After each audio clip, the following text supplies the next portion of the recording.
It's 2 p.m. Detroit, and you know what that means. Detroit media icon Ryan Ermanni, University of Michigan great Braylon Edwards, and of course, Maz are about to take over on Woodward Sports. Every day, 2 to 4 p.m., it's the best Detroit sports talk on Detroit's best sports network, Woodward Sports. Hey, everybody, welcome in. It is Woodward Sports here. Ermanni, Edwards, and Maz, and the whole gang is here. This is the super terrific happy hour.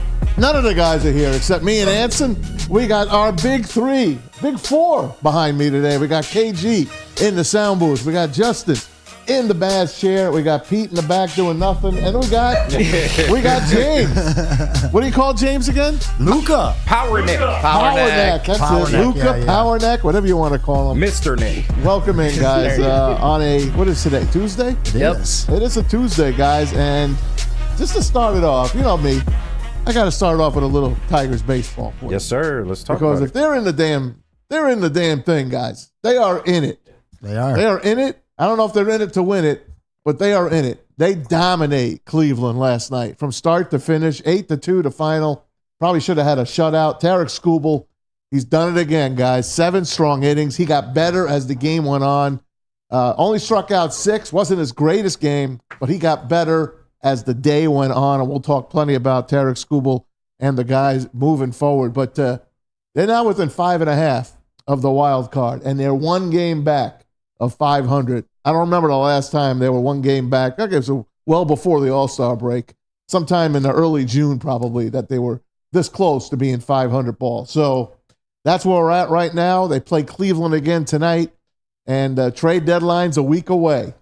It's on the 30th. It's a week away, and we got a lot of rumors out there. Jeff Passan has put a lot of stuff out there. We'll talk about that in a minute. But 3 home runs last night. Justin Henry Malloy has done it again. Colt Keith does one late. And then I'm giving this guy a home run. Jake Rogers. I'm giving Jake Rogers an inside-the-park home run. They took it away from him. They said a triple and an error. I say bull. That's an inside-the-park home run. Did you see him hustling, man? That was unreal. Then he died at home plate. That was the funniest thing ever. You said they took it away from him? No, they called it on the field as an inside-the-parker. Then they took it away. I'm not sure if they've redone it, and they should. Yeah. That's an inside-the-park home run if I ever saw it. Yes, because sir. The kid Martinez misplayed it in center field, and then the rest was on Jake, man, and he just got in under that tag, and then he did the snow angel, the dirt angel, as we call it in baseball. What'd you think about that, boys? You know, I think it's better that he gets a triple because I imagine he's probably got a lot less of those than he does home runs. But being back 5.5 games, it really has to make Detroiters question, are we in sell mode? Because now it starts to feel like we are in a buying mode. Flaherty sticks out to me as a piece that could be moved for something for the future or for something for this year. But now you start to kind of wonder, do we hold on? Do we hold on to him? Hey, Tigers have won 11 of 14, guys. Again, they play again tonight. Destiny is in their hands. They got 3 more with the Guardians, and then you're playing the rest of the AL Central. Yeah. Just your feelings. I'm just going to go around the room. I'm going to start with KG. Do you think the Tigers are in it, and do you think they will make a trade to help them this year? So tough, man. I mean, they're technically in it. They're still 6 games out, although they've been on this hot streak. So it's just hard to predict right now, man, because even though, you know, we've been winning all these games, you only made up 1 game as the difference. So I would say maybe buying still isn't necessarily the best strategy. I would maybe move Tarek Skubal if you can get the right deal, but only if you get the right deal. Otherwise, I mean, you can sell off other pieces. You have Carson Kelly, you have Gio Urshela, Mark Canha. There's things you can do to still supplement this team and maybe get some prospects for the future. But as of right now, I'm just enjoying the baseball. It's good to be talking about them towards the end of July going in August. It's good ball, and they got Ryan to spend the $20 on the app. So Ryan has now gotten the Bally Sports app, and he is watching it. Justin, how about you, kid? I want to buy so bad. I want the fan in me is telling I want to go for it. I want to try to make the playoffs. But at the end of the day, it just makes too much sense to sell. And I think over these last couple conversations I've had with Neil, with Broder, even KG over there, they've just buried a point of you're either going to have to give away your high leverage prospects, which I'm not willing to do, to truly buy at this deadline and to go for it. And I'm not willing to do that. I would rather fold the rest of the season, most likely, refinance this team, and come back with a better lineup, give the rest of your young players a chance to come up from AAA and get some at-bats so you're not betting on rookie parlays going into next year. I think you're hanging out with Big D Energy too much. Man. You need some new, you need some new stuff in your head, man. You need some new stuff. It's been 10 years. How old were you 10 years ago? When I was 10 years How old ago, were you? I was 12. You were 12. Sheesh. Okay. Since you were a 12-year-old little boy, they haven't done crap. I know. You want to keep waiting? Look, no, I don't. But I don't. This team isn't going to do anything of value in the postseason, even if they make How do you it there, know? because they're not good enough. How They are. about the They are. Diamondbacks last year. When it comes to the Diamondbacks have bats, though. They have Christian Walker, who's one of the most premier power hitters in the league. Do we have a bat like that in this lineup? We don't. Absolutely not. That's what wins you postseason games. Yeah, your pitching might make you through one series, but the chances you get an A-level start from Flaherty, Reese Olson, and Skubal in the same series is pretty low. And also, Reese Olson just went down as well, which has to play a factor in the sell, because he is so important to this team. This team has been carried by its pitching, and now you lose one of your best pitchers, and you are going to lose out on the chance to either get anything of value for Flaherty, because there's no saying that he comes back. Someone could offer him a bag, and he could leave. Well, here's Jeff Passan on ESPN, one of the most respected baseball writers out there, and he's preparing, just like everyone else, J.P. Morosi, the rest of these guys, Anthony Castrovince. This is on ESPN.com if you want to go on there and watch it. But he says, teams going big. He's got the Dodgers, the Yankees, the White Sox, because they are all out. Yeah. The Miami Marlins, they are all out, but they will sell. The Angels, all out. They sell. The Nationals will sell. Teams looking to capitalize. He's got the Phillies, who will add, the Padres, who will add, the Royals, who will add, and they're doing real well. I got to tell you about the Royals. Seattle will add. Houston, starting to play good baseball. They're going to add. The Atlanta Braves, they're going to add, but not all in, he says. The Cardinals adding, but not all in. The Guardians, the same thing. That takes us to the Tigers. He says, subtracting, but not completely. And this is what he says. For all the rightful attention lavished on Skubal, any hopes of acquiring him would require the sort of overpay that almost no one is willing to consider. Teams instead could turn to right-hander Jack Flaherty, the biggest snub of All-Star Week. His excellence this season is beyond question, blah, blah, blah, blah, blah. The calculus with Flaherty is simple. The offer must be stronger than what the Tigers could get with a draft pick in the early 30s, which they'd get if he jumps and signs as a free agent. Tigers have drafted very well. Like Flaherty, veteran Mark Canha, impending free agent, his market of an emergency option for contenders. The Tigers also have Gio Urshela. Tigers have taken step forwards this year. Since May 1st, Colt Keith is hitting .293 with a almost 800 OPS. A good deadline in the next order of business before loading up this winter to contend in a suddenly competitive AL Central. So he says they're going to subtract, but not badly subtract.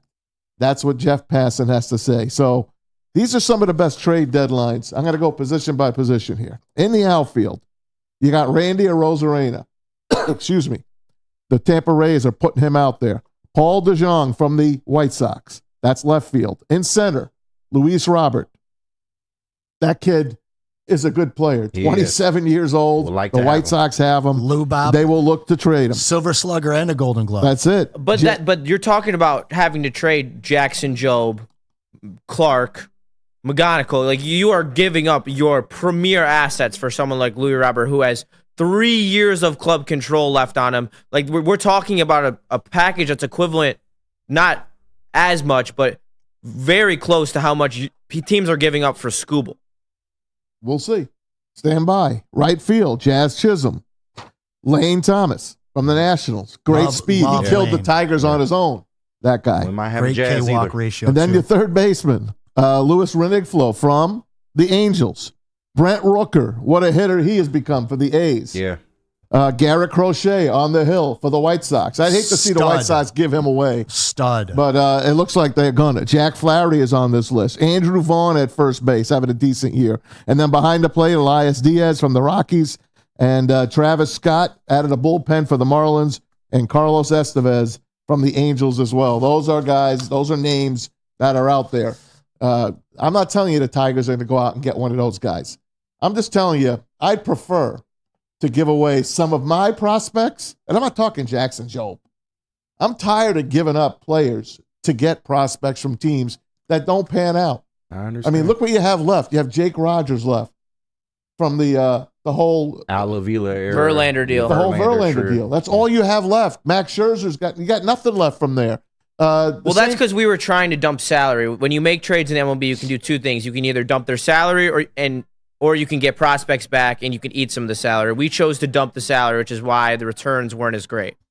I'm just saying, man, the way they're playing ball, I'd hate to take this team apart. Look how competitive they are. Yeah. I'm not saying they could win a World Series, but don't you want this team to at least make a playoff run? I mean, look at it'd the be Red nice. Wings, how they finished the season. How great was that last week of Red Wing hockey? I honestly, that was the best hockey I've seen from the Red Wings. That's one of the best hockey weeks I've seen in a long, long time. I want the same for the Tigers. I think one of the things that I'm worried about for the Tigers and for Tiger fans, you just asked Justin how old he was 10 years ago. This team in this city, we're just kind of browbeaten into thinking this team will fail when that's that time of year, September, even August. This hitting that's just coming around right now, if it continues, it's going to continue from these young guys. And if you sell off right now and you crush their opportunity to make a meaningful run in September, you could really be cheating these young guys out of some very meaningful experience. Now, when I do look, you brought up the Arizona Diamondbacks. They lost to Texas in the World Series last year. In 7. Texas is one game worse than us, or 1.5, I believe, and Arizona's one game better than us. So we're right there with two teams that were in the World Series last year. Now, looking at the the AL, we're really only surprising over two teams. I didn't think we were better than Rangers. I didn't think they were better than the Blue Jays. So we're only better than those two teams.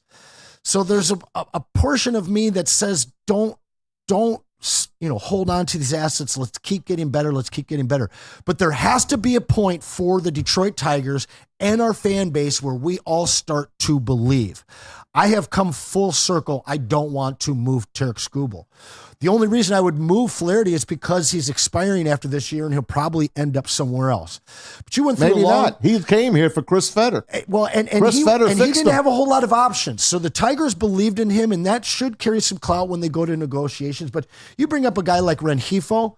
Rengifo could be had very cheap. He's got 1,700 at-bats in his career, so he's still a young guy.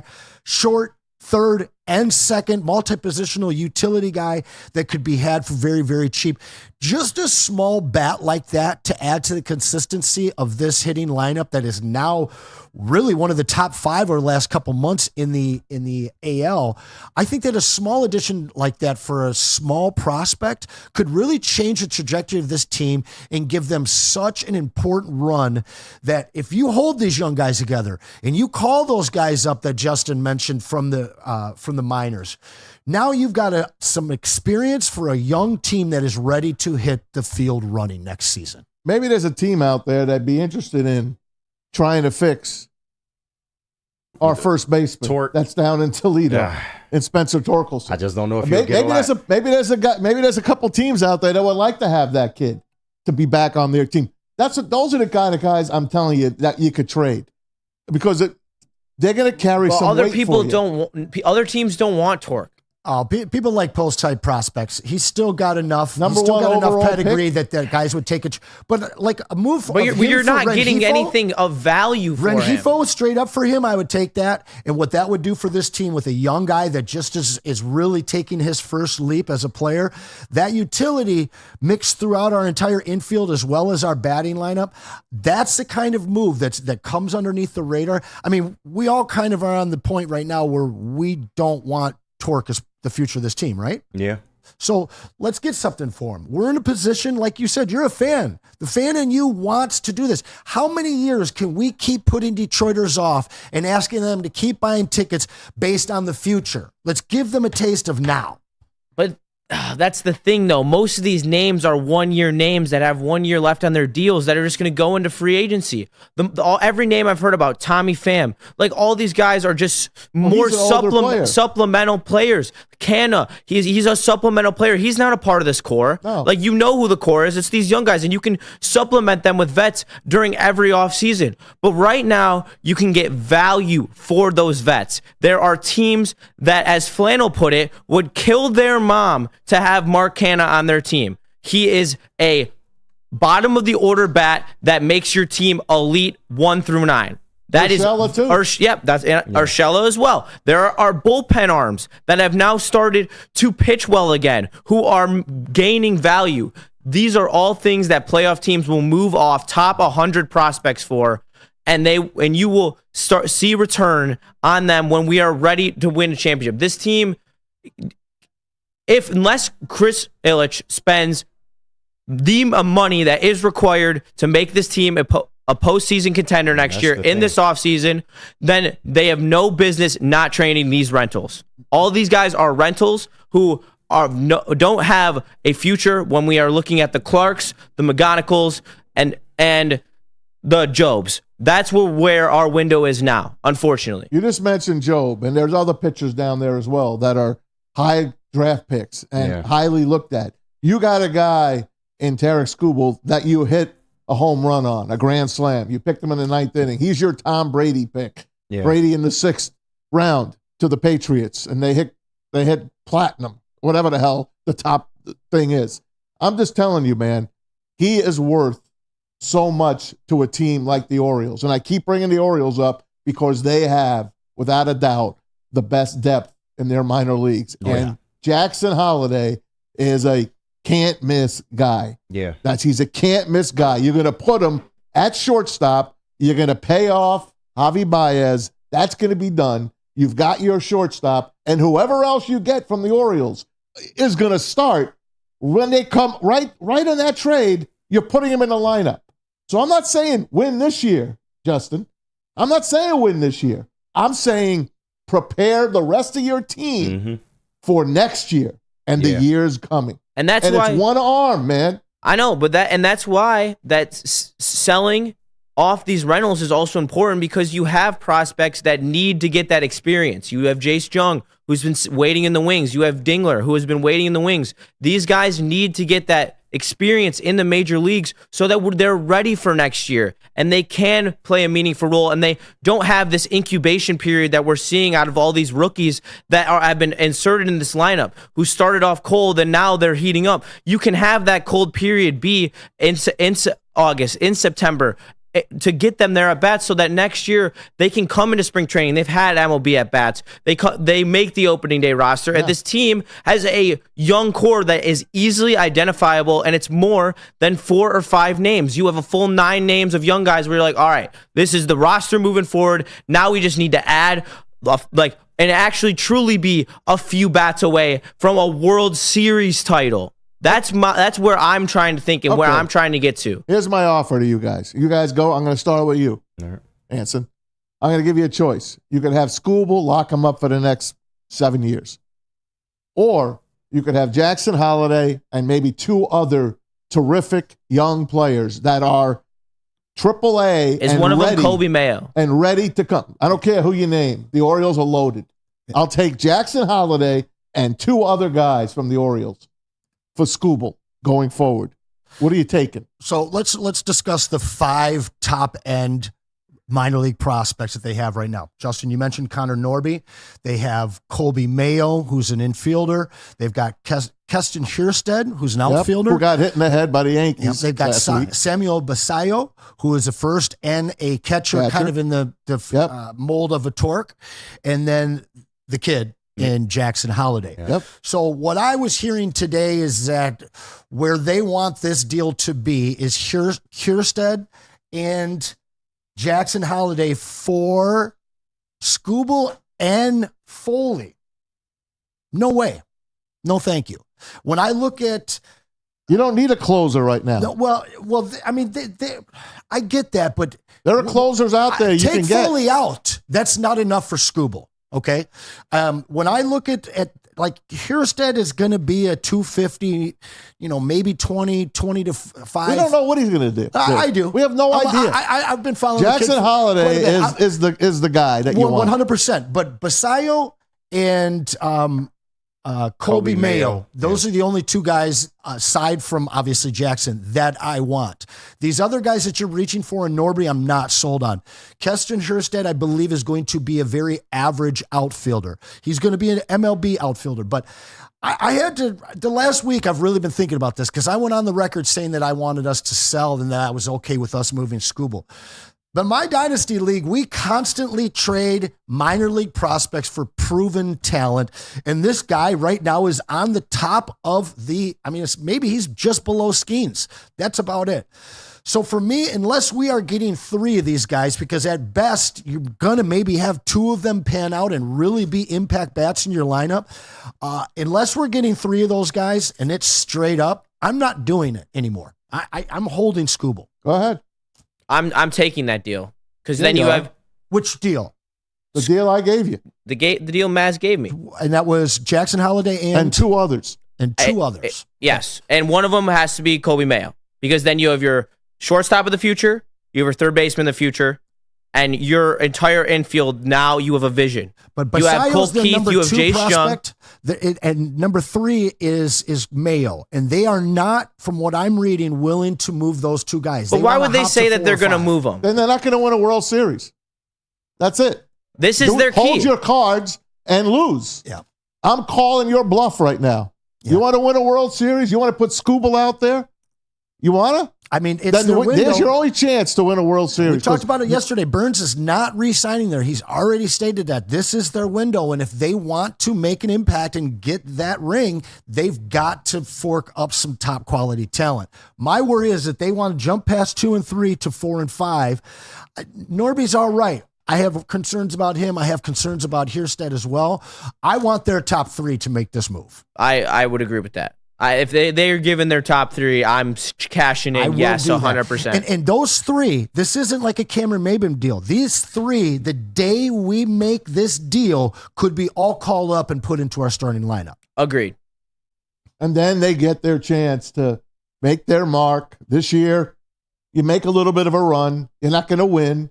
But next year, you are definitely making the playoffs. Otherwise, there's a lot of guys getting fired in the Tigers. If you don't make the playoffs next year and you make that deal, there's a lot of guys getting fired. I don't know about that. I don't know. If you trade Skubal, I think that, especially if you reset the youth as well, I think there's got to be a little bit of leeway. I don't know if anyone's getting fired. Maybe you get on the hot seat for 2026, 27 when you assume Clark, McGonigal, Job are all up and you have seen Scott Harris to his full degree. You'll have multiple years of Justin Henry Malloy, and you'll see all these prospects, how they start to pan out. You'll have a real good gauge on Scott Harris, and at that point is when you could say that he'd be in risk of being firing if we're in an absolute dumpster fire. Hey, Vladdy Guerrero's getting traded. Now, the lucky team that gets him, he's always said he hated the Yankees, doesn't going to play for the Yankees. They desperately need him. Now, he might go there. He might go to the freaking Dodgers. He's not going to be a Toronto Blue Jay next Wednesday. Why the hell not even get involved with the Toronto Blue Jays and try to get that guy over here? What do you think of Vladdy Guerrero, Justin? I love Vladdy Guerrero. He'd be awesome on this lineup. But yet again, I'm not willing to part ways with Clark. I'm not willing to part ways with Joe. And those are the first 2 names that are going to come into a conversation when it comes to getting Vlad Jr. So it being realistic, I don't know. I don't think so. All right. But there's names out there that are going to be moved. And I just want to be part of the party. Yeah. I want to be part of the party next week because they're going to be some blockbusters coming up. I have no doubt about it. Do you know how old Vlad is? I don't know. If I guess 25. 25? Okay, he came into the league as one of the youngest impact prospects in the last 20 years. His on-base percentage, he really struggled the first month of this season. He did. But he has been pouring it on. I'll tell you what, there isn't a prospect on this in our farm system that's safe. If you're talking about Vladdy Dottie, I want that guy here in Detroit. That would be huge. KG, Broder said he's trying to call in. Okay.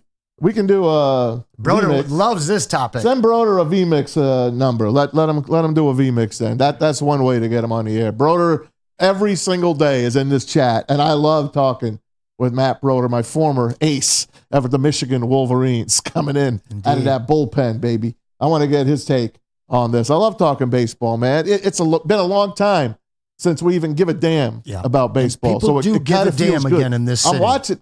I'm watching the game, man, every night. Every night. And when I'm not home, I come home later on. Guess what? My kids have the games on. Really? Even as a background noise. Man, that's just, it makes me proud as a dad that I've left that legacy for my kids. I miss the young generation loving baseball. And if we can return that love here to Detroit, it would be something special. You talk while I get Broder on the horn here. Yeah, Broder, I did not know that he was a pitcher for U of M. Hell yeah. I love and I hate that. You didn't know that? No, Yeah. I knew that he pitched in college. I just found out last week it was actually for the Corn and Blue. Mm-hmm. He struck out George Springer. Yeah. Struck him out looking. George Say it Springer's again? playing good ball right now. That's another played guy with that's George going to get Springer? No, traded. he struck him out looking. Woo! That's solid. That's my man. Yeah, it's pretty That's one pretty for the hype. belt. Yeah. That's my man. Hey, we'll take a break. Hopefully we'll have Broder on the horn when we get back. It's Woodward Sports here. Thanks for joining us, Ermanni Edwards and Anson Wells, who was on the screen there for about 5 minutes. Anyway, we're all here today. We got KG, we got Justin, we got Pete, we got Power Neck, and we got this spot coming up from Les Stanford. And that's me to talk about amazing Les Stanford. What happens when you run a great business for over 50 years? You expand and you offer more products to more people. This is exactly what Les Stanford did. By adding Les Stanford Buick GMC, it's got the same great service that customers have always come to know and trust. It's on Woodward, just south of 9 Mile. Check out Les Stanford in Dearborn today at lesstanford.com. You guys know Les Stanford Chevrolet. Together, Let's drive. that's right. Right on over to Premier Pet Supply, hands down Michigan's best pet store, family owned and operated for over 30 years, 13 Metro Detroit locations, and 60 brands of food at the lowest prices available. Over 60 brands of food. Give them a call today. Nutritionist on call anytime you have a question about your pet. Give your pet the best. Don't settle for less. It's PremierPetSupply.com. Thank you to the Detroit Lions and Sheila Ham for the best season in Lions history. Now it's time to let Brad Holmes cook. Woodward Sports. Come to any Lady Jane's Haircuts for Men and claim your throne for a king's treatment from one of our talented stylists. Open 7 days a week. Walk in anytime. Just get to a Lady Jane's today and receive a precision haircut, scalp massage, hot lather neck shave, and a hot towel treatment. A haircut should not be a chore. It should be an experience. And that's exactly what Lady Jane's has to offer. Open 7 days a week. Walk-ins are always welcome. There's always a location near you. Lady Jane's Haircuts for Men. It's wicked awesome. The most talked about Detroit media by other Detroit media, and we love it. It's the Woodward Sports Network. Stop searching for a vehicle and start finding one. Les Stanford Chevrolet Cadillac makes it easy. We harness the power of multiple dealerships and own the biggest selection of GM brands in the area to get you the car you need. With the Les Stanford Group, you'll have access to 4 different dealerships, providing you with more makes, more models, and more choices. We're connected to more than 1,000 vehicles, and with so many high-quality CPO vehicles available, you'll find new car quality at pre-owned prices. You can start and end your search at lesstanford.com today. You smell that? That's Brad Holmes cooking, and the off-season smells good. Woodward Sports. Yo, let me just say, I love Planet Fitness. Trying out Planet Fitness and dang, they got lots of equipment. Not me getting a Planet Fitness membership just for the 24-hour perk. Listen, the PF Black Card is worth every penny for this hydro massage. I'm a new man. Did y'all know that the PF app has workouts you can do at home? Cheapest therapy I can find is Planet Fitness. All the benefits, all for less. Planet Fitness, big fitness energy for all.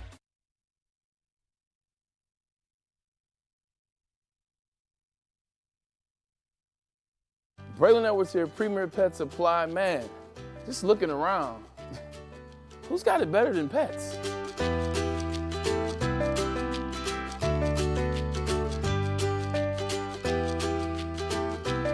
Come on, a baby stroller for Coda?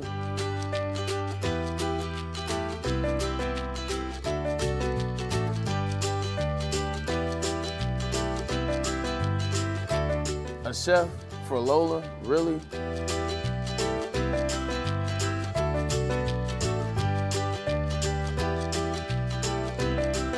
You don't have to tell me who the real boss here is. Who's got it better than pets? Nobody, especially here at Premier Pet Supply. For over 30 years and more than 13 locations, Premier Pet Supply has everything that your pet can dream of, and guess what? It's all under one roof. Premier Pet Supply, family owned, operated, and proud to call Metro Detroit home. Check out premierpetsupply.com or scan the QR code today. Who's got it better than pets? Nobody!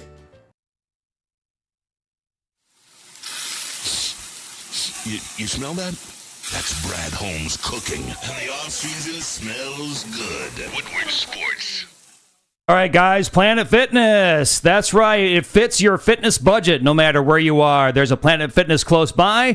There are more than 50 in Metro Detroit and thousands more throughout the world. At Planet Fitness, you'll experience a squeaky clean gym that has tons of equipment, friendly, knowledgeable staff, and totally judgment-free atmosphere. Did you know that all Planet Fitness memberships include fitness training for no extra cost? Want all the perks? Upgrade to the Planet Fitness Black Card. For more information or join today, visit your local Planet Fitness or head to planetfitness.com. Also, now more than ever, it is critical for you to have your insurance reviewed, and Swiss Insurance will make sure that your carrier is not slipping in those extra fees. Call Mark at Swiss Insurance today, 313-530-1698, or visit swissins.com. Back to our boys. All right, fellas, welcome on back. Welcome back, gang. Not fellas, everybody in the chat today on Woodward Sports. Don't forget to check us out and hit that like button on YouTube, please, if you can. That helps us get our stuff out to everybody. Welcome in. It's Tom Mazoy alongside Anson Wells, KG in the house, Justin, and we got Pete in the back and PowerNet. James is here as well. And on the bat phone, we have got our guy, Matt Broder, from Wake Up Woodward, man, and the former Michigan Wolverine. Are you a righty or a lefty, Broder? A lefty. All right, the southpaw from Ann Arbor. Matt Broder joins us. Matt, I love you, man. I love you on the chat. I finally got you to call in on the big show today, baby. What's your take on this? Talk us through it, man. I'm fascinated to talk about this with you guys because it's such a fascinating conversation. Like, this is a moment I don't think the Tigers will ever experience again. Like, there are historical variables all playing into a hypothetical deal with the Orioles specifically being greater than any trade ever. Like, there's no comp for it. It's not a Soto trade. It's not a Sale trade. There are so many factors in play on both sides that I'm fascinated. So let me know which direction do you want me to go? Did you say what's my take? Yeah, I want to know. I want to know because I think I might have swung you a little today because you are anti-trading Skubal. As last week, Kirk Gibson was on our show and he said, I want you to sign Skubal, I want you to sign Flaherty, and I want you to move forward. And I think you were on that train, but I think I might have swayed you today. No, so I've been, how do I say this? I love being a part of this conversation. I can't get it enough because I love Tarek Skubal. Like, this is my first year covering the team. I'm a left-handed pitcher. Like, there's no greater dream than having a Cy Young contender who's a lefty to cover. It's a dream. Saying that, all of the pieces to what's going on right now lead me to the smart decision being trade Skubal if you get that package from the Orioles. Yeah. The Tigers, they're in a position of power where they don't have to trade him. Like you can hang up the phone if the Orioles or the Red Sox or Dodgers don't offer you what you want. But what the Orioles have to offer, and which is why it could be historic, they got the players. They have the farm system, which is the only pieces you can get in a trade deadline trade. They're not sending you major leaguers because they're going for a World Series. Anson brought up multiple times this week, Corbin Burns, their ace, is not signing back next year. So they get if they get Skubal, they get him for 2 years of team control. So they can go all in this year, but they still have him for the next few years. They're minor league system, which has been number one in baseball for the last like 5 years, it's number one by a wide margin. Yep. I believe it would be a number 5 farm system, even if they traded their top 3 prospects. They are loaded. Those top 3 prospects, shoot, you could even say 4 or 5 are special, like special. And the only reason most of them aren't in the bigs right now is because they have superstars blocking them. Like Gunnar Jackson Henderson, Holiday is 100%. generation. Yeah, Gunnar Henderson, MVP candidate. Like you can't. Jackson Holiday isn't taking his spot yet, but he is the clear consensus number 1 prospect. And just the fact that the Tigers could reshape their entire organization, especially their entire major league infield next year. Like when you're talking about a possible lineup of Colt Keith at first base, Jace Young at second, Holiday at shortstop, Mayo at third, Basallo at catcher. And if he's not ready, he's maybe a little farther off. You could have Jake Rogers at Dingler. You got to see Dingler at some point. So from a trade perspective, there are generational returns that you could get. I'll take a pause there because there are reasons why you would or wouldn't want to do it on the Tiger side too. Of course. Matt Broder, the best mustache in broadcasting. There it is. I got to ask you, Better than Torque? It's the best in broadcasting. I'll give you that. Torque's looking bad, man. Yeah. This is looking bad. So we got a young man here who is kind of letting the fan bust out of him and wanting to make a move this year. But there's this measured carefulness by every fan in Detroit because we've just never had, and we want to keep building up all these young guys. Is it more important to have a product that matters in September for Detroit Tigers fans than it is to have the potential for next April? You're talking about this year specific or just in general? Because I would probably normally say we want whatever team we can field that's the best in September. But where the Tigers are as an organization, like they're so far, and I know they're only 6 games out this year, but they're truly so far out from being a consistently contending team, where I'm looking at how can we speed up like a Skubal trade, although it's a sell, I look at it as a buy. Like it is speeding up the rebuild.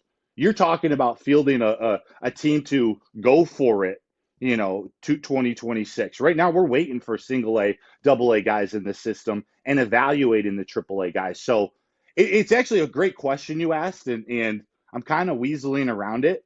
But the tricky part is going for it in September this year. First off, how are you going to do it now if you trade Flaherty? Who knows what you're going to get out of Reese Olson? Like the intriguing part of going for it or buying at the deadline is you could roll out a trio of Skubal, Flaherty, and Olson in a short series, and any team in the bigs would be scared of that. But you got to get there. That's a maybe. You do it, you risk not getting prospects back for Flaherty. If you're really going for it, you're also not trading Canna and Urshela and Kelly. You need those guys to go for it. So you're not getting anything back from these 1-year contracts that you went out and get. And if you really want to make it worth it to keep Skubal, you got to sign him. And you not only have to sign him, whether that means throw him a Godfather extension offer he can't refuse or wait till free agency, that's going to be a pretty penny. And you got to spend hundreds of millions of dollars to put real major league talent around him.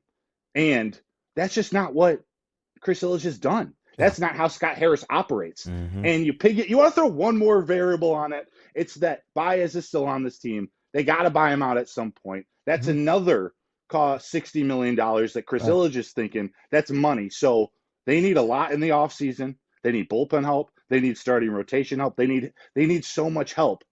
I don't think buying at this deadline just makes sense.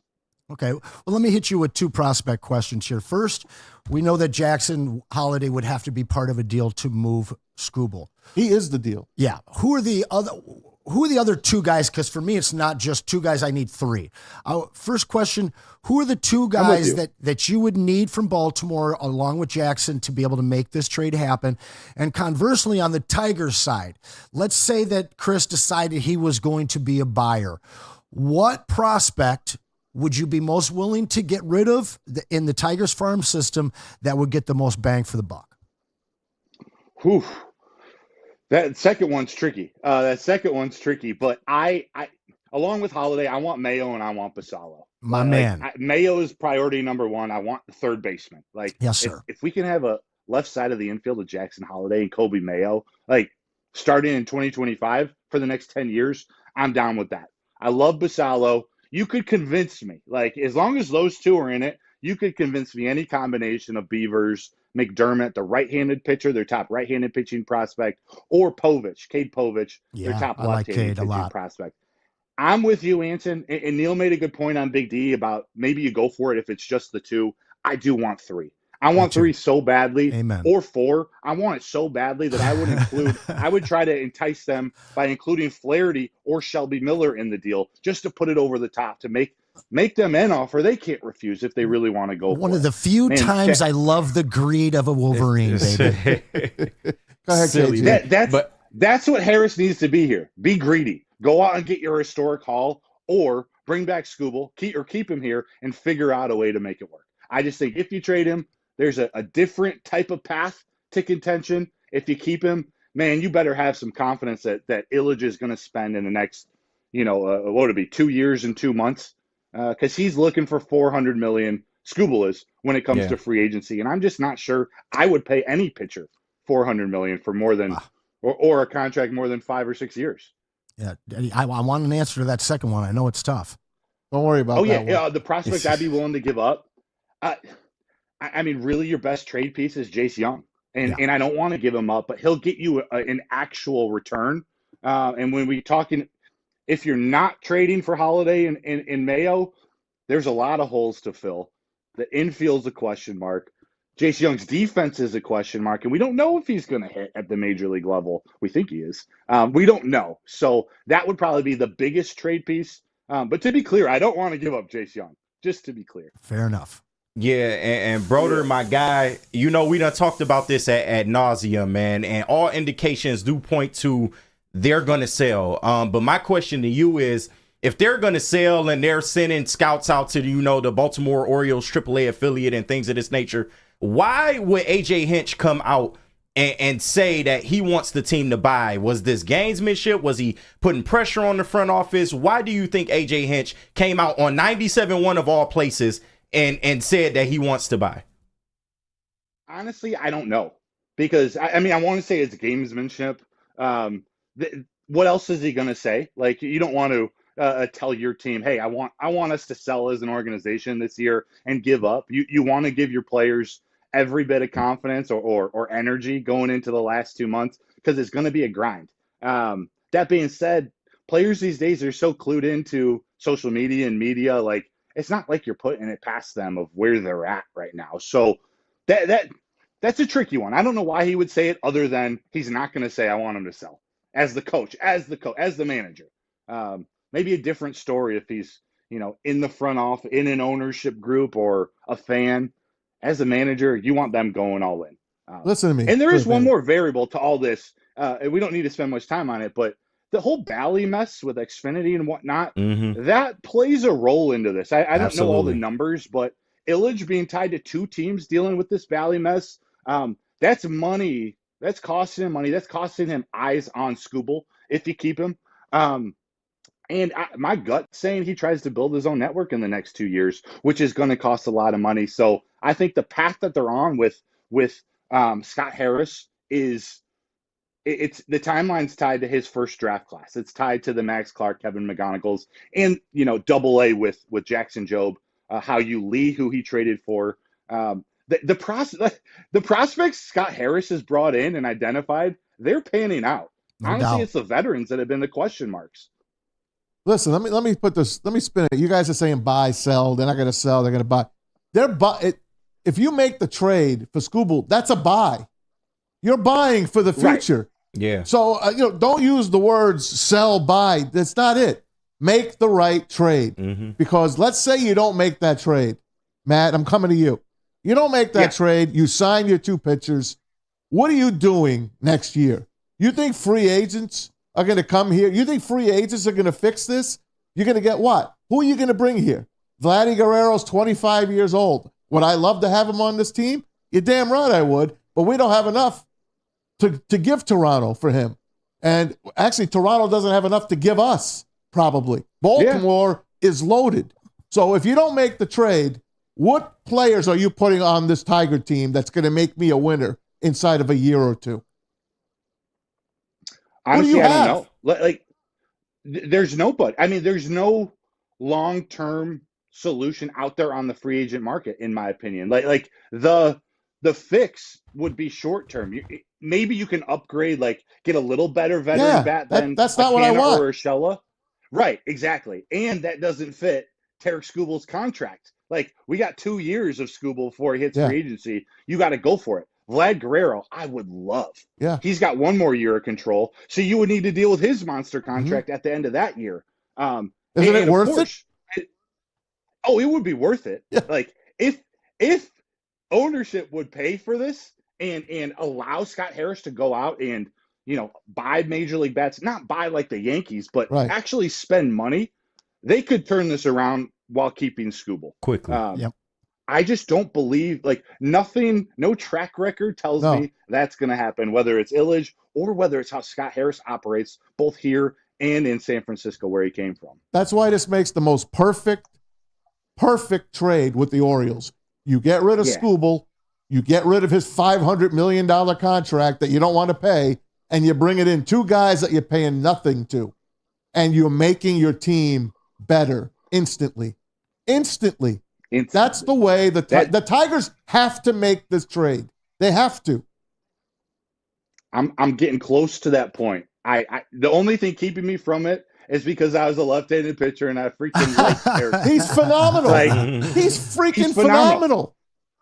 Maz, is he now too good? Like, are we discussing this because he's too good? Like if he was a little worse, where he wasn't commanding, but he is Cy Young generational type top of the rotation, which means he both is going to cost too much at free agency. Also, you can get the most at the trade deadline. The fact that the Orioles are in this situation, have the farm system they do, the Tigers are in this situation, it's too perfect. That's why I think it's historic. There's no comp. There's no Juan Soto trade comp. There's no Chris Sale. He's a pitcher, but it doesn't matter right now because Baltimore can do this all without paying anything. They can just trade their players.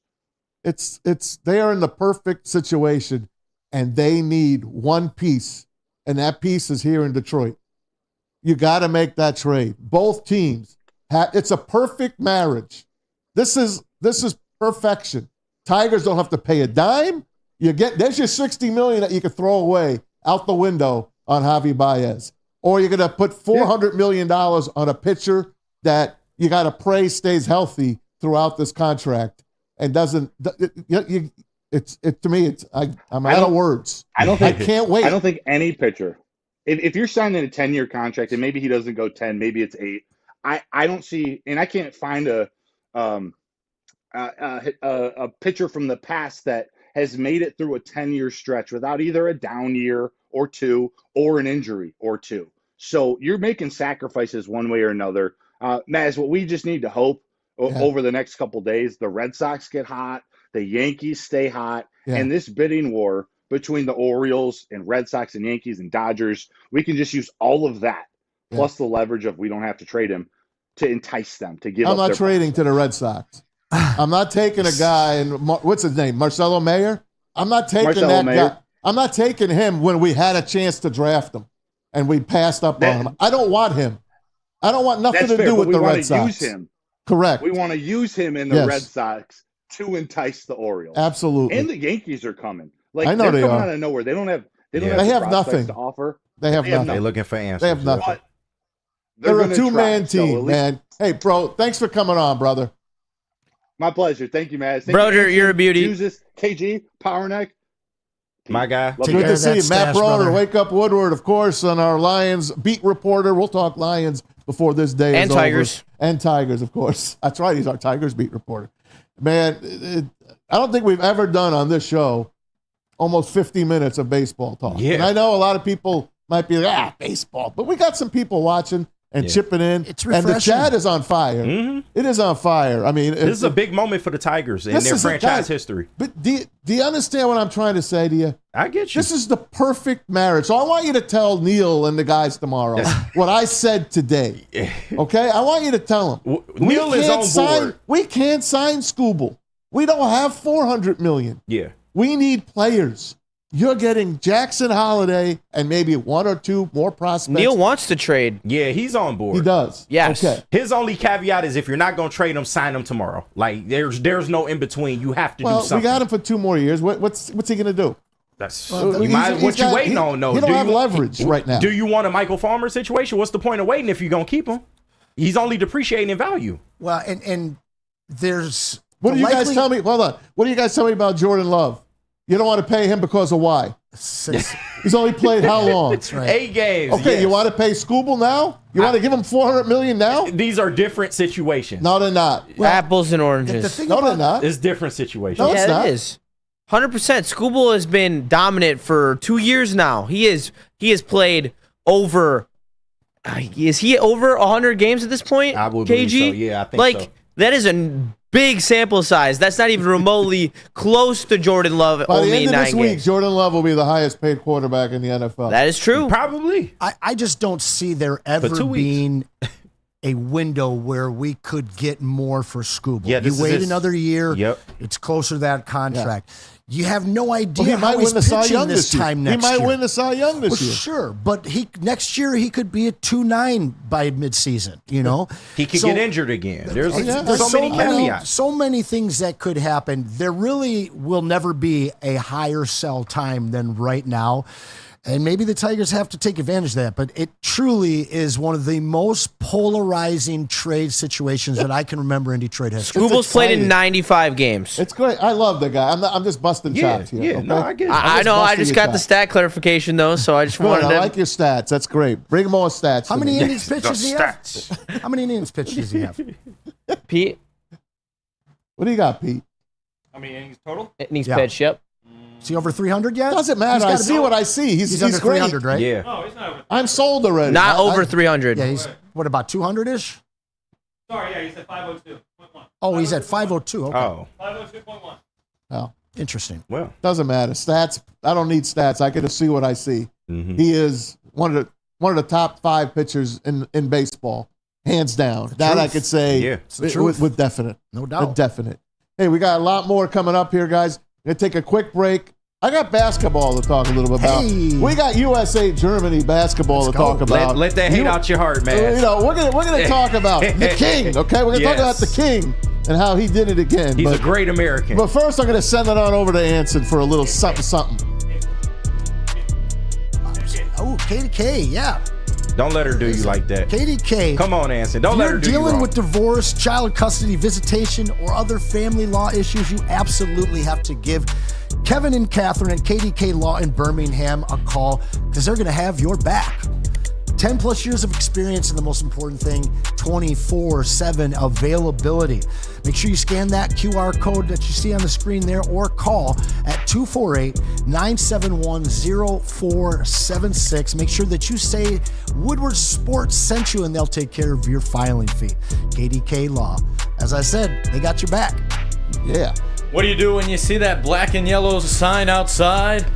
Stay out. Stay out. That's right. Customized solutions from real experts. Guardian Alarm. Professional technicians take the time to recommend security and automation solutions specific to your needs.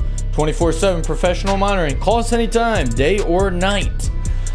Technology backed by people. Your safety and security deserves technology that's been proven to work and people have been proven to care. So call 1-800. Stay out. Call 1-800. Stay out. Call them today and tell them Woodward Sports sent you. We'll be right back after this brief message.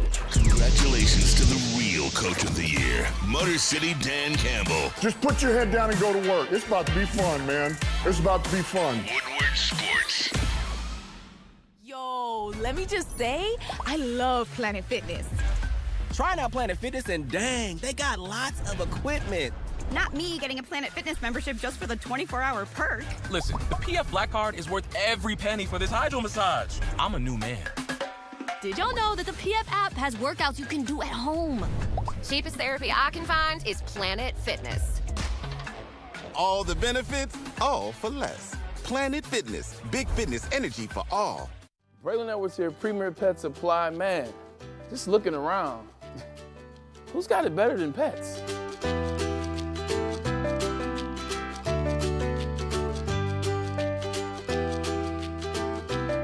Come on, a baby stroller for Coda?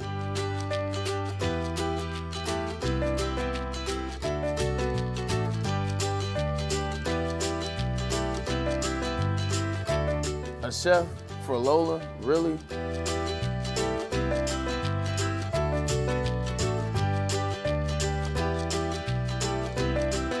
You don't have to tell me who the real boss here is. Who's got it better than pets? Nobody, especially here at Premier Pet Supply. For over 30 years and more than 13 locations, Premier Pet Supply has everything that your pet can dream of, and guess what? It's all under one roof. Premier Pet Supply, family owned, operated, and proud to call Metro Detroit home. Check out premierpetsupply.com or scan the QR code today. Who's got it better than pets? Nobody!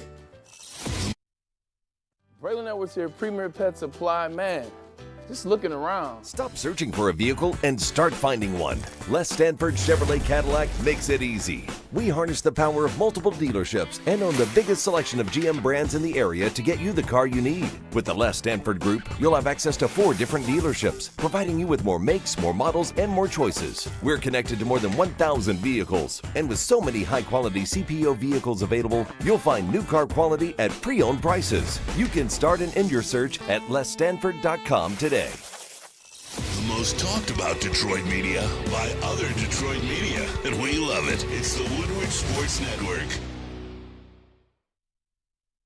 A network for the city, by the city. Woodward Sports is Detroit sports. Detroit, we know you love a challenge, and the Ally Challenge presented by McLaren returns August 22nd through August 25th at Warwick Hills. Leave the golf to the pros and don't miss the party at the 17th hole. They've got $2 birdie beers, concerts, and more.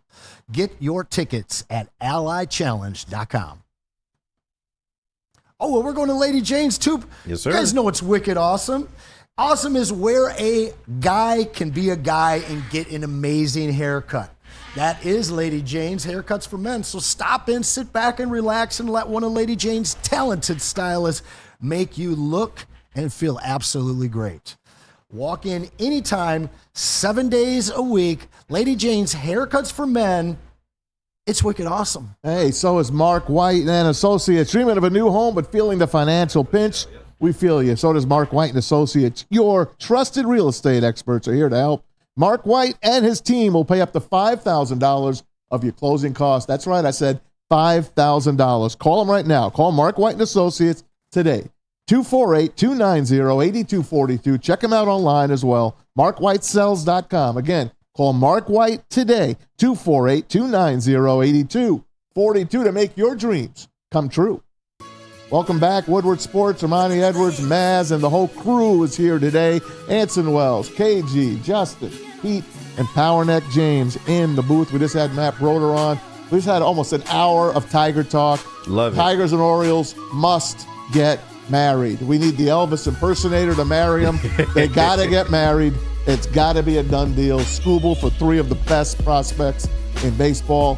It's got to be done. Tigers saved money, and they put a team on the field for next year and for the remaining part of this year. But I want to go into the Olympics. It starts this Friday.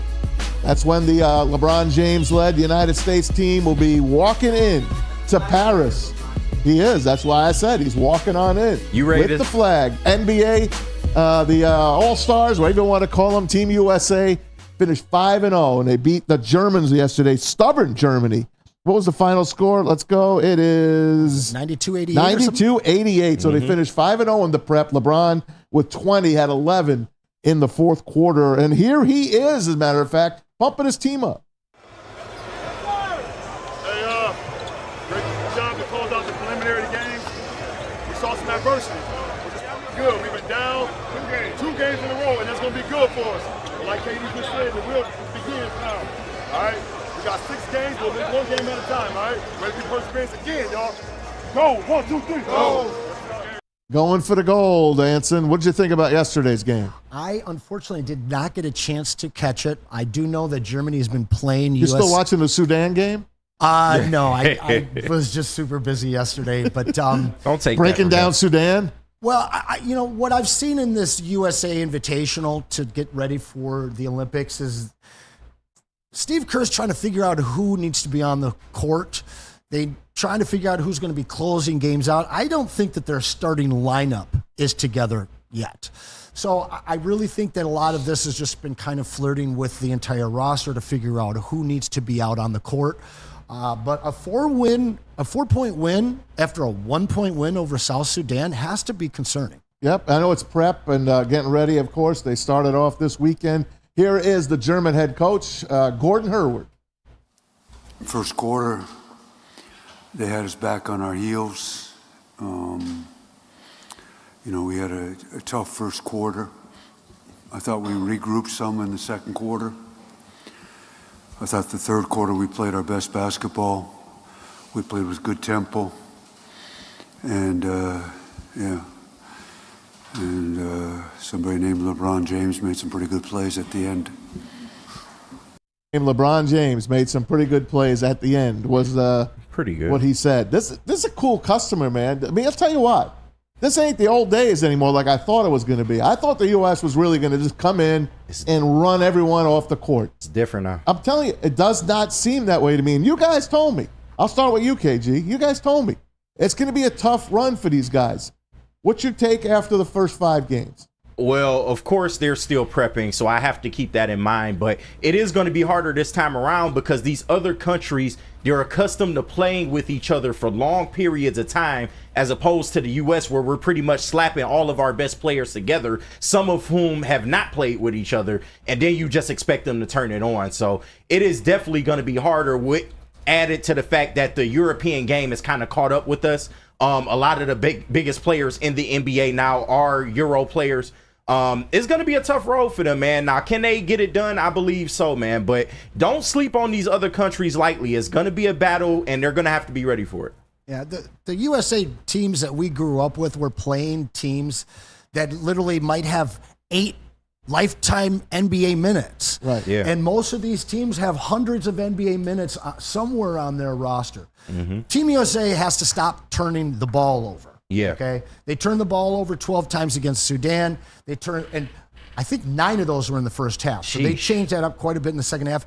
And you know who got a lot more minutes in that second half of that game was Derek White. Derek White really looks strong leading that team.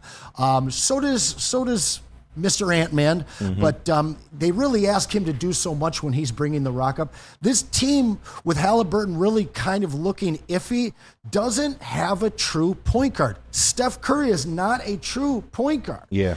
So I think that that's one of the biggest issues with this team.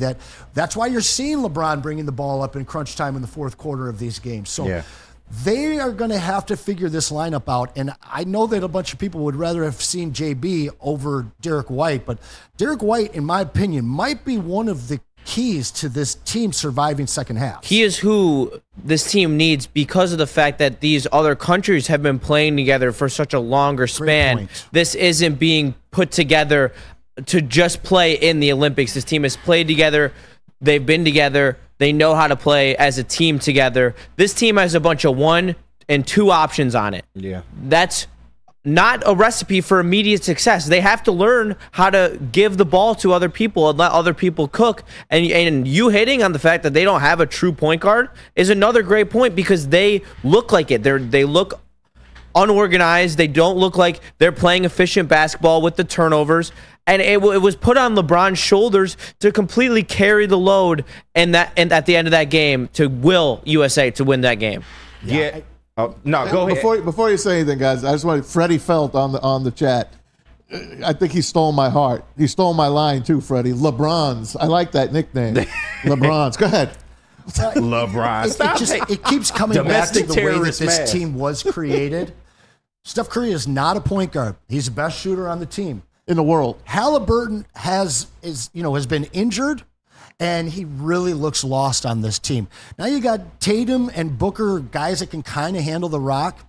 they look really confused. I mean, they look bad, just flat out bad. Yeah. So now you go further down this team, and it's like, who is going to run the point? You got Derek White getting about 10 minutes per game. You got Halliburton only played 7. There's not enough minutes for all these guys. The problem is that they don't have somebody taking care of the ball. And that's why they found themselves in these close games, because they're turning the ball over too much. Justin, I love your point in the fact that the cohesion of these teams that have been playing together forever instead of against each other like Team USA has been. They've got to figure out their starting lineup. Devin Booker should not be in it. Anthony Edwards needs to be in it over him. Now, I know they're never going to sit Steph Curry in this Olympics, but they need to find more minutes for Derek White. Noah Eagle, by the way, on the call yesterday with Bill Raftery.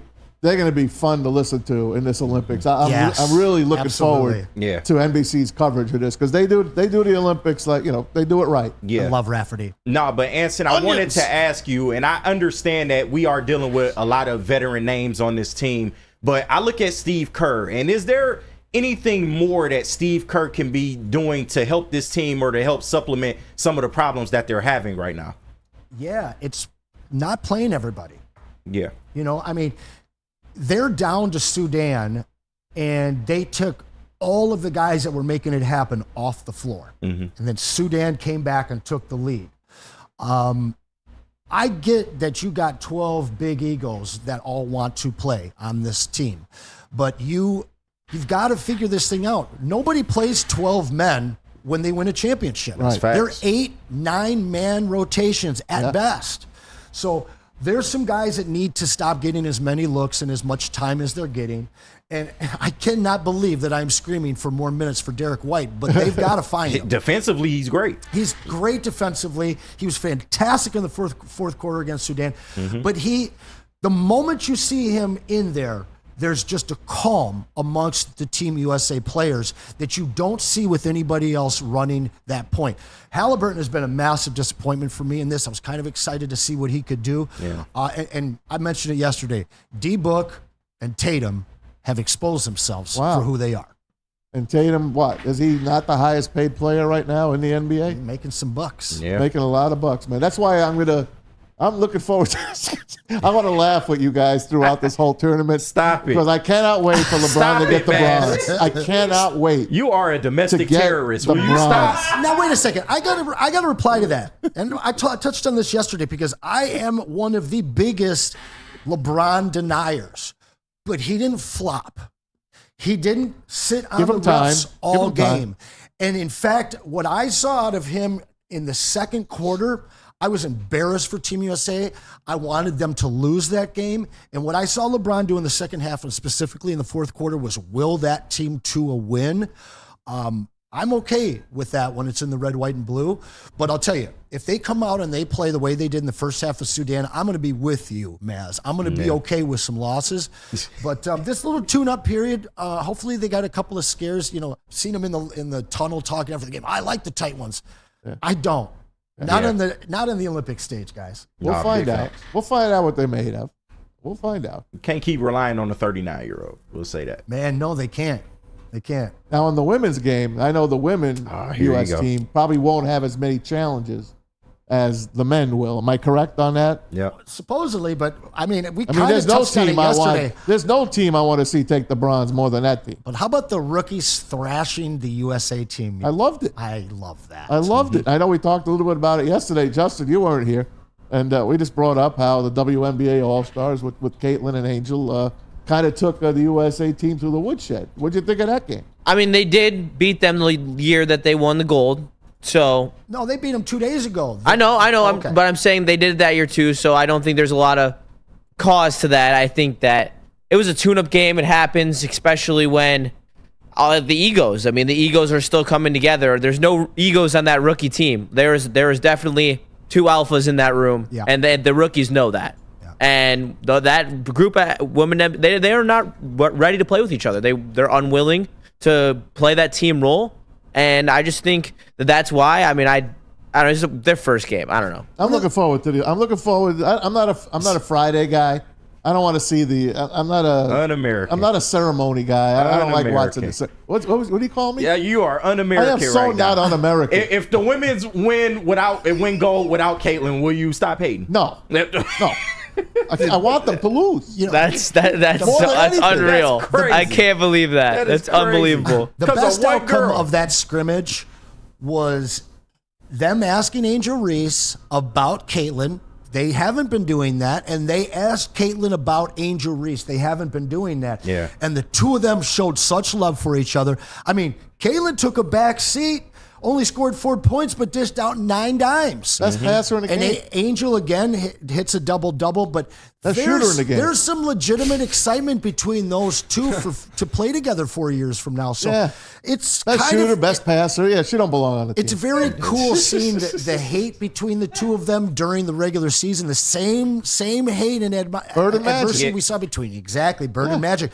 But when those two got on the court together, they thrived. But that's what it's always been, though. The media made up these narratives. Exactly. The fans made up these narratives. It's always only been competitive with those two. Well, yeah, what was it? I mean, that made a little bit too, though, right? Has chirping in sports existed since the beginning of sports? Of course. Of course. So it's never been nothing like outright disrespectful or anything like that. It was just the media and the fans. It was always Wilt Chamberlain against Kareem Abdul-Jabbar back. Yeah. I mean, it started way back then. Way back. Let's say Bill Russell before Kareem. Of course. Okay? Yeah. But speaking Well, I'm speaking glad of y'all hoops, coming around. Keep it in hoops a minute. Do a little Pistons here. Chauncey Billups. Did you guys happen to catch the podcast? Nope. Nah. I just saw Anson's reaction to All right, it, though. it's Chauncey Billups on. I think it belongs. Isn't it? You talking about the podcast Rashid and isn't it the guys be on? Carmelo's podcast? Yeah. Mello and Zero. Huh? Mello and Zero. Oh, Yeah. Mello and Mero, 7 p.m. Yes. in Brooklyn. That's the one. broadcast. I looked at the followers. They only have about 13. They just started over the last year. Well, this is Chauncey Billups talking about if Carmelo Anthony was a Detroit Piston. Check it out. Everybody thought you was going to go to Detroit. Mm-hmm. Everybody. Y'all get young Carmelo Anthony on that team.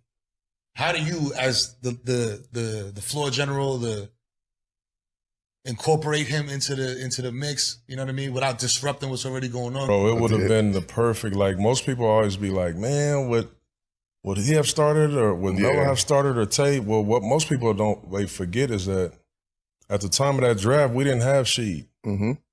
We got Sheed at the trade deadline. Right. So Melo would have been starting off the top. Like people always say, like, what do you mean? He would have been starting off the top. And we won at least 3 chips, bruh. And I say it all the time. I be on him. I said, Brown would have had to leave Cleveland a lot earlier than he left. Because they never was going to beat us. Yeah. They never would have beat us. You know what I mean? Like, it's been crazy, man. It would have been crazy. You heard Chauncey.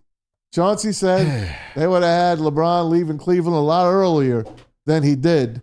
Anson, you look like that steam coming out of your ears. What's bothering you, man? I feel you. Chauncey is a friend and my favorite player of all time. I have a couple of issues with this, and I have fought this point for 20 years. If you have Carmelo Anthony, no one is trading you Rasheed Wallace, period. Okay? I also remember Larry Brown, a guy who did not play rookies. He did not like young players. I don't believe that he would have started. Probably would have been the 6th man or 7th man, at least in that first season. Now, you got Darko. That's who we had. And we won a ring because we got Rasheed Wallace. Now, would we have stayed on top of the East? Would we have made it 9 straight Eastern Conference Finals? Maybe. I just don't know that a young Carmelo makes a larger impact for the Detroit Pistons than Rasheed when we got him.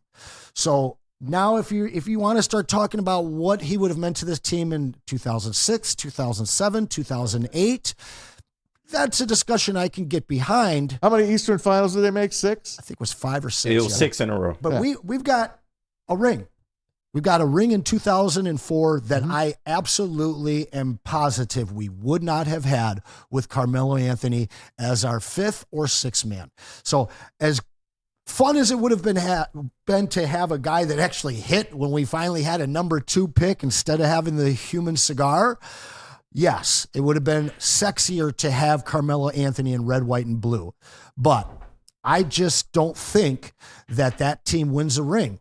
So I got to go the Rasheed and Darko route. Yeah. And I love you, Chauncey, but I got to disagree with that. Might have chased out LeBron earlier, but do you want to chase out LeBron or do you want to wear that ring? I don't know, man. This is where I got to give you a little pushback, Push back, man. baby. And I hate even talking about this because we done heard it from Chauncey. We done heard it from Melo himself saying that if he was on that team, they would have won a lot more championships. And I got to agree, man. First of all, there's no guarantee that the Rasheed trade wouldn't still go through just because they have Carmelo. And then if you do get Sheed and you add Carmelo to that mix, he was such a prolific scorer. I think people forget, man. He was giving Brian buckets those first couple years in the league before KG, Brian. we might have scored up to 80 points a game. I'm trying to tell you. And also another factor that people forget about is, Carmelo Anthony, he was a great scorer, but he wasn't a great defender. That changes if he's on that 04 Pistons team. I think they would have made him become an excellent defender, or he man. wouldn't have gotten minutes if he wasn't buying into their defensive scheme. But even if he didn't get minutes his rookie season, Larry Brown would have no choice but to eventually start Carmelo because of how prolific of a scorer he would have been, man. And he could have been an ultimate two-way weapon if he was on that early Pistons team. So what happens in 2006 when Larry Brown leaves and offensive-minded, I don't care about defense, Flip Saunders comes in and takes over Carmelo Anthony? Then I think that benefits him even more because the problem with the Pistons is that they didn't adapt. When you look at, they were stuck in the, we're going to be this defensive team. We're going to lock everybody down to 70 points. The league began to change slowly but surely, and 08 was a product of that. We saw LeBron just take over that game, man, and I don't know if he does that if you have a younger-legged Carmelo on him defensively. I just don't think that he goes off for 26 straight points if it's Carmelo instead of Tayshaun in that spot. That's just me personally, man. I think it could have worked, honestly. I really do. I believe it as well. You think that's he would have talent, bro. scored less points against Carmelo than Tayshaun? But he would have been a better defender, younger legs against a younger LeBron. The Tayshaun, he wasn't keeping up with LeBron at that age. That was LeBron after a few years in the league. He started getting his legs under him. He starts understanding the game. He abused Tayshaun in that series. Absolutely abused him. I just would not. Just talent. Darko or Carmelo, just talent-wise. How could you disagree? That's indisputable. I get that 100%, but I am not trading an 04 championship for Carmelo Anthony. The guy never won in the NBA. Okay, but that's because of where he went to. Maybe if he starts here, this whole trajectory is different. Good? I mean, the guy's been all over the NBA. To me, I'll take the ring. That's it. They still get it with Melo.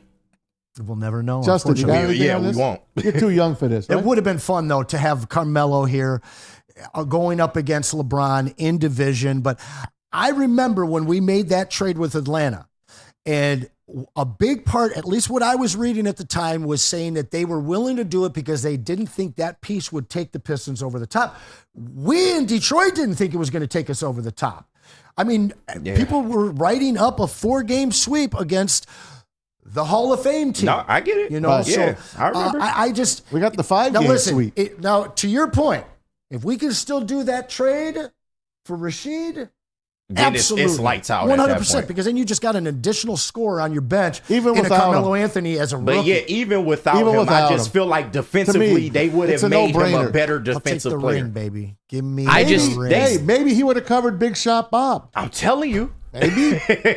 That's Sheed for you. And I love Sheed to death. That's my only thing against Sheed is why did you go to the corner? It made absolutely no sense. What? Where you going? I just you might have been you guys on this one. I was there. 06. I was there watching. I'm like, what are you doing? Not one, not two, not three. We could have said that. Yeah, it could have been us. The only thing, Pete, you don't have a mic. I know. The only thing that I'm going to say on this, because yes, I am young, so I don't technically know the nuance. Yeah, I was. Look at little Justin. He was 2. Yeah, I was 2. I don't necessarily know the nuance, but what I do know is team chemistry is important, and that was what pushed the 04 Pistons over the edge was their team chemistry, their team defense, and where Carmelo comes in is not necessarily a team player. He's selfish. No. Do you remember when he cried in his first game at the He doesn't Palace? have the playoff Carmelo success. Cried because he was playing. Melo's so bad. not a playoff performer. I mean, there is things that I'm just in the middle. I'm just gonna stick in the middle. But I see Anson's point. Anson's point is valid. And also the Rasheed thing. If you don't get Rasheed, you're not winning. He was such a key piece of that run.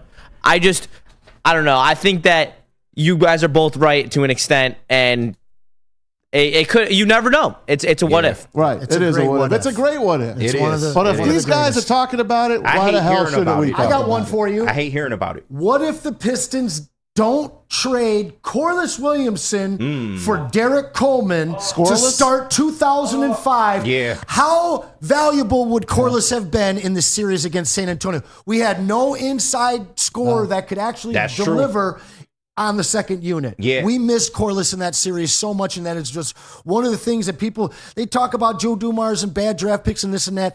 That was a Larry Brown orchestrated move to bring his buddy from Syracuse to Detroit. DC. And I think he averaged like 1.1 points. He had like 17 games he played. I know, but he was so at the end of his line. That crushed us. Also, Melo is not great defensively. KG, I don't know. You were on about that. Up that way. I'm telling if you, he was brought up here, going what off KG is saying, it's different. Y'all going off the Carmelo that we know now. If he his comes to trajectory Detroit, is different. You never know though. You never know that he would have learned to be a great defender. If you saw Melo early in his career, you would understand where I'm coming from, man. He was giving LeBron. At one point, I thought he would be better than LeBron. To be completely honest, man. LeBron, he had to live up to the hype, and for all accounts, he did. But Melo, in those first 3 years in the league, was an absolute force, man. Offensively. I mean, but isn't Chris Bosh the best fit for that Pistons team? He would have been a good fit as well. Anybody, Wade. That's why I hate talking about this. Dwayne Wade, though, really, Melo, one of the great Bosh, one of the great drafts of all time. So if we have Dwayne Wade, do you think that Kobe deal for Rip happens? It might not. No, I think it might have. Oh, serious? Okay. Because if you're Kobe and they're telling you, okay, this is where we have the option for you. You want out. We're going to send you to Detroit. Yeah. Well, who are you going to play with? They're getting rid of Rip. I like Chauncey, but who else really is great on this team? Because the team, like you mentioned, Justin, was about chemistry and defense. Yeah, no but stars. If they've got Wade and you're Kobe and you're like, we're going to take you away from Shaq and we're going to team you up with Robin, I'd love it. That would have been crazy. Hey, guys, great talk, man. You guys all know what you're talking about. Hey. Especially it's the Guess Who show, man. I always have fun with you guys. Especially Kenny G. He's got that same vibe as I got Kenny right G now. kills it I mean, come on. day. Hey, to not have you. Carmelo here, what a sin. What a sin. I hate talking about but it. That was then. This is now. Look, we're going to probably win 30-something games this year. Carmelo is a lifelong Detroit debate. What if? It's really one and we'll that we keep can talking talk about it. forever. Yeah. We'll Anybody would have been better than Darko. Hey, we're going to take a quick break. That's a fact. Take a quick break. We're going to hear from Wake Up Woodward. When we come back, you're going to hear from the Lions. You're going to hear from Aiden Hutchinson and what he thinks about this new Lions team. Lions, what do you got there baby. for me, KG? Yes, sir. Wake Up Woodward, the best morning show in the city, hands down. Prove me wrong. I know y'all can't, man. Every day, Monday through Friday, 8 to 10 a.m. live on Woodward Sports. Join Kool-Aid, Flannel Sam, Broder, JB, Juices, and myself every morning as we debate all of Detroit's sports talk, banner, and live fan interaction, all on Detroit's #1 sports network, Woodward Sports. A ton of fun, a ton of sports, and a ton of man meat. Welcome to the Woodward Heavyweights, live daily 5 to 7 p.m. on Woodward Sports.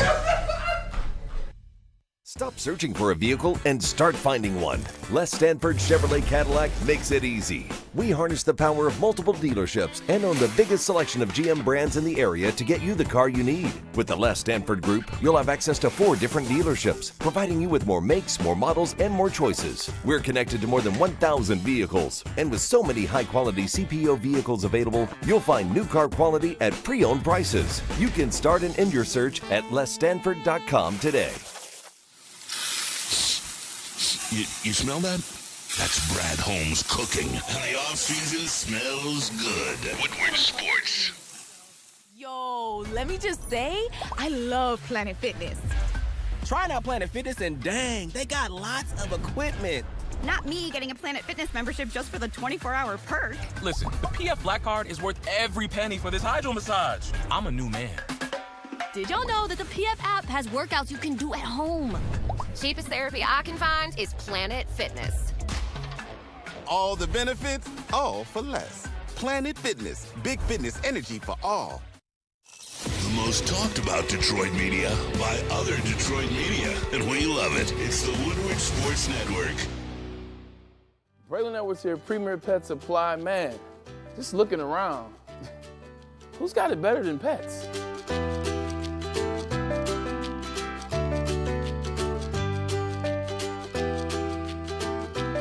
Come on, a baby stroller for Coda?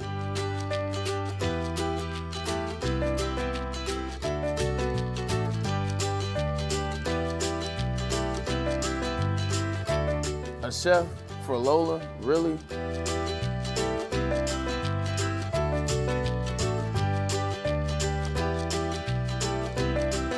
You don't have to tell me who the real boss here is. Who's got it better than pets? Nobody, especially here at Premier Pet Supply. For over 30 years and more than 13 locations, Premier Pet Supply has everything that your pet can dream of, and guess what? It's all under one roof.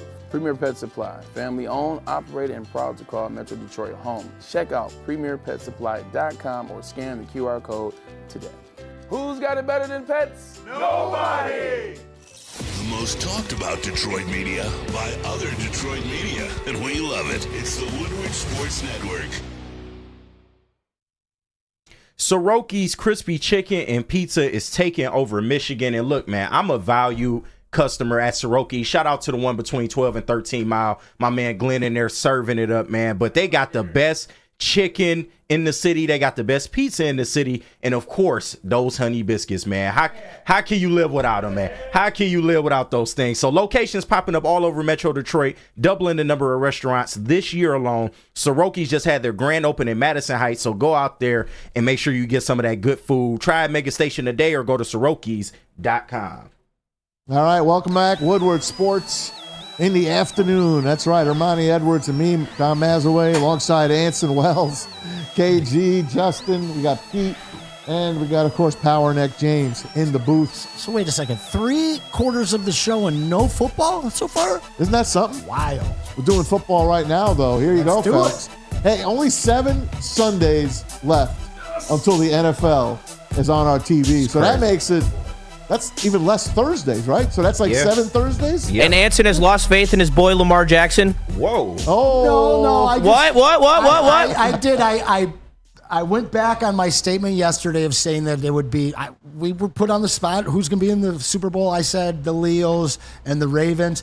I'm walking that back. Okay. The opportunity and the narrative of the Chiefs possibly being the first team to three-peat will be too much for the NFL to pass up, and they will crown the nation's team over the Chiefs in the Super Bowl. Chiefs Lions ain't going to make with it their that first. far. But What's the Chiefs ain't going to make it that far this time. I think they are. I think there's too much. It's the NFL, man. It's, you know how hard scripted. it is? It don't happen. It don't happen. It's just too much for the NFL to pass up, man. I can tell you who won't be there. The Ravens. We'll see about that, Justin. Hey, training camp underway over at Allen Park. Got a new name, by the way. Meyer now has the, it's like the Meyer Center at Allen Park. So Meyer and the Lions getting closer together. By the way, Brian Branch, Marcus Davenport, DJ Reader go on the active PUP list, the PUP list. That means they'll be at practice, but they will not be doing anything. They are just learning and going to class and doing stuff like that. Those guys should be fine. The only one I'm really worried about is Brian Branch, because we did see him on that little scooter with his leg all casted up. So hopefully he'll going to be fine. If Dan Campbell, I believe him, and I do, he says he will be ready for the season. So that's coming up tonight. Hard Knocks, by the way. Can't wait. Giants number 4. Cannot wait to see what Joe Shane does tonight to further eliminate his job. We will find out about that. But Aiden Hutchinson had a chance to sit down with Rich Eisen the Rich Eisen podcast. You know Rich, he's a big Michigan guy, former ESPN. Got it. Remember Rich Eisen back in the day? Here's a little bit of Aiden Hutchinson with our man Rich Eisen. What does go through your mind right now, Aiden, when you do land and start thinking about what starts tomorrow for you? It's definitely it's something that I feel like it's always that, it's like the last day of summer, like you're getting ready to go back to school, kind of. It's like the little anxiety, a little bit of nerves, but once you get in the flow of things and once you get in it, it's just football, and we get all hyped up. I know we got a lot of hype this season, but I always have to remind myself at the end of the day that it's all about, it's really, when I get in that field, it's a one-on-one, or sometimes it's 2 guys or 3 guys, but usually it's one guy, and that really silences my mind and silences all the rah-rah, all the hype videos. I don't know. I'm very excited for this season, but I feel like that's the kind of a tool that I use to kind of lessen those nerves, because I prepared all offseason for these moments. So what did you do this offseason to prepare? Walk me through it, Aiden. Yeah, just another year of having a chef, another year of transforming my body. I have a very strict regimen with working out, running. I meditate every single day. It's stretching, rolling out. It's like everything that I do every day is very much just to prepare for this season and to prepare for every season. This is how it will be every year. And I'm a big believer in consistency. And I feel like as long as I check off all those boxes of meditating, visualizing, eating good, working out, having good people in my life, that those things just begin to compound over time. And that's what leads to just success over a long period of time. What are you visualizing, brother? What are you visualizing? I think you know what I'm visualizing. I need to hear the words, Aiden. What are you visualizing? I'm visualizing the Honolulu blue and the white little confetti coming down and doing some snow angels. So that's the visualization. Yeah, listen, why not? Right? You have to positively visualize and speak things into existence, certainly when you have control over a line of scrimmage, snap, and things of that nature. I don't think you're jinxing anything although I didn't notice you didn't use, I guess, the first word of a caped super, hero, and you didn't use what you might eat cereal out of, or used to, or whatever your chef puts in. Pokey goes in the, whatever that thing is, I noticed you didn't use those words, but why not, man? Right? Why not? I know, and there's a lot of expectation and pressure, but I really do believe this team can get it done.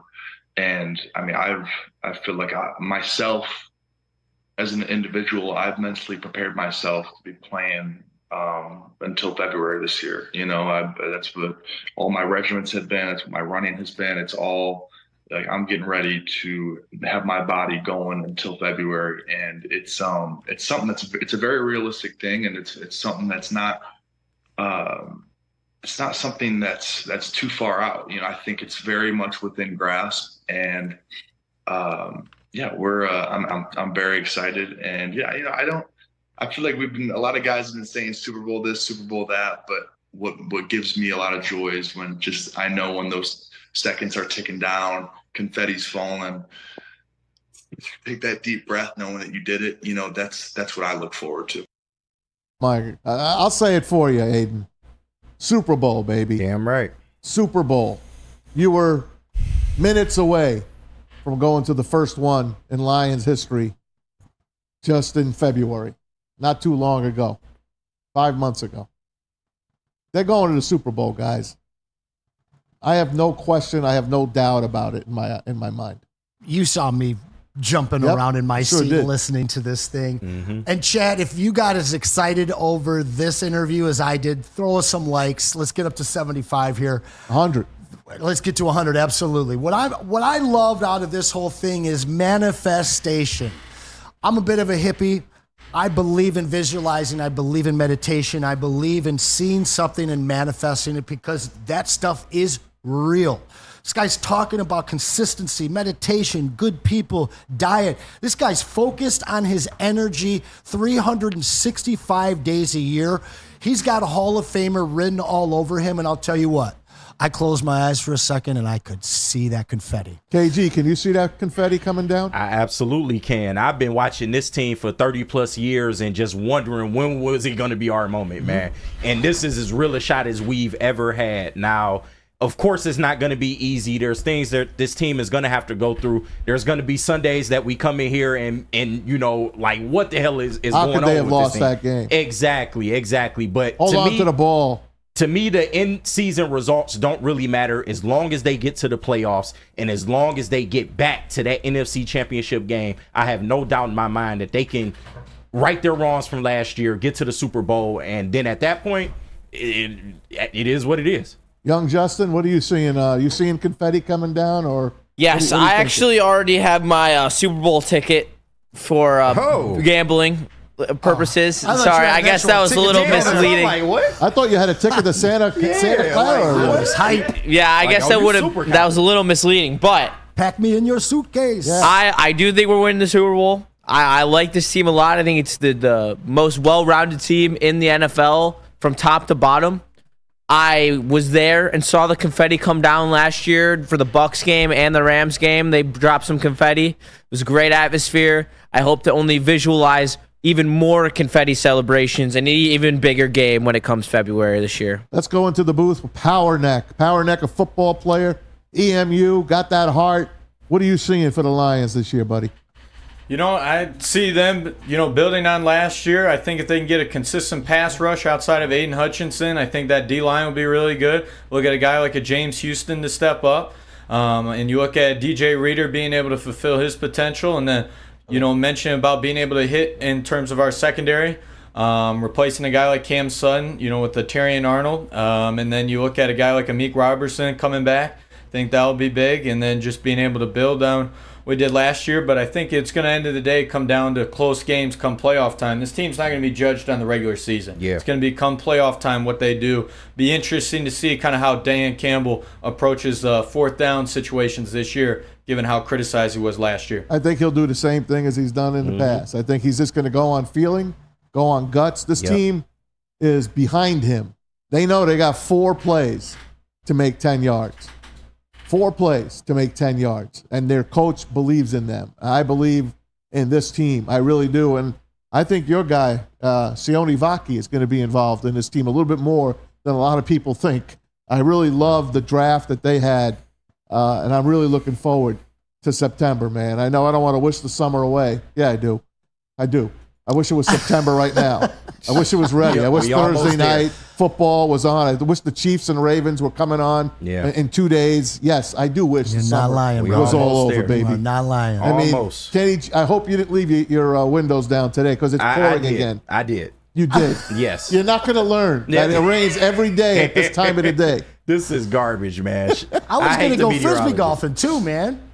Not happening now. I got to talk to Derek Kever, man, at Fox too, man. He did say that there's going to be some spotty showers. But okay. I can guarantee you, I can be a weatherman and just say it's going to rain in Birmingham between 2 and 4 almost every freaking day of the week. It's crazy. I got the Weather Channel app on my phone, so I'm thinking like this is the end all. Whatever they say, it should be law. So that's me for listening to that. I want to reach back to something that James said. It is not about the regular season for the Lions. No, but you do have to prepare yourself, of course, and you got to get ready. The seeding is meaning a lot. But seeding means a lot. Let's talk about our history as Detroit fans. There's only been 1 year that we were concerned with the playoffs, and we looked at it as the regular season as a foregone conclusion, and that was early 90s. Yep. So the fact that Lions fans haven't, man, you guys haven't even heard me say the 3-letter words in how long, No, those are been done. a while. Pretty much. So I look at this team right now and the fan base that's supporting them, and I don't worry about letdown. I don't think that we're getting ahead of ourselves. I don't think anybody's worried about that right now. We're just worried what's going to happen when the calendar turns to 2025 and we're looking in January. Is this a team that can get it done? And I think with every single position room improved, I think we're going to be seeing them in the Super Bowl. I don't see anything that stops them except themselves and the injury bug. I know it goes around the NFL. Look, the healthiest team in December, heading into January, is the favorite. The healthiest team. And there are teams taking a little step back. I think the 49ers, like we said, maybe take a step back. The Eagles are the team that everyone says, oh, they got it, man. There's no question. The Eagles are really coming on. But the way they fell apart at the end of the year, and their coach was on the ropes, man. Yeah. He was on the ropes. Yeah. And they gave him another chance. Their owner gave him another chance. Jeffrey Lurie gave him another chance. And they had another great draft. I mean, Howie Roseman is a great general manager. So is Brad Holmes. But teams like the Rams, look what the Rams did. They go all in. Remember, F those picks. They win the Super Bowl. Barely, but they won. And then they come back and they retool on the run. It's crazy. Make the playoffs last year. Listen, man, they could have beat the Lions. Lions could have been one and done last year. It didn't happen. They're coming in hungry week one.